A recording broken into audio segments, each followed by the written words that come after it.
ဒီနေ့ကျွန်တော်တို့ထိုင်းနိုင်ငံမဲဆိုင်မှာရောက်ရှိနေတာဖြစ်ပါတယ်ကျွန်တော်၄နိုင်ငံဈေးရောက်ပွဲတော်ဖြစ်ပါတယ်ဒီမှာရောက်ချတဲ့စားတောက်တွေကိုကျွန်တော်သွားပြီးမှစားမှာဖြစ်ပါတယ်၄နိုင်ငံဈေးရောက်ပွဲတော်မှာကျွန်တော်လည်သွားတာဖြစ်ပါတယ်နော်ဒါစားလို့ဒီမတန်ကောင်းပြီးရင်ဈေးချိုတဲ့အစားအစာလေးတွေ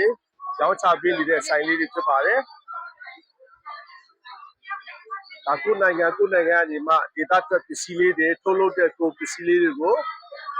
ရောင်းချပေးနေတဲ့နေရာလေးတွေဖြစ်ပါတယ်ဒီကတော့ကျွန်တော်အလုပ်ပိတ်ရဖြစ်တဲ့အတွက်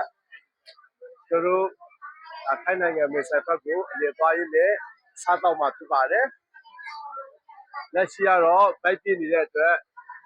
ရှောက်ပြီးမှကြည့်နေတာဖြစ်ပါတယ်နော်သူတို့နိုင်ငံအကြီးကြီးကနေမှရောင်းချတဲ့စားတော့ကုန်တွေဖြစ်ပါတယ်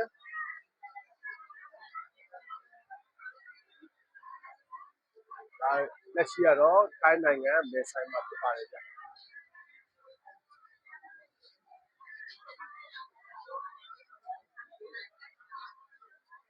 တော့ဒီကျော်ပစိုးကောင်းတဲ့ဆိုင်ကြီးဖြစ်ပါတယ်ဒီကောင်းလေးကတော့ပစိုးကလေးဖြစ်ပါတယ်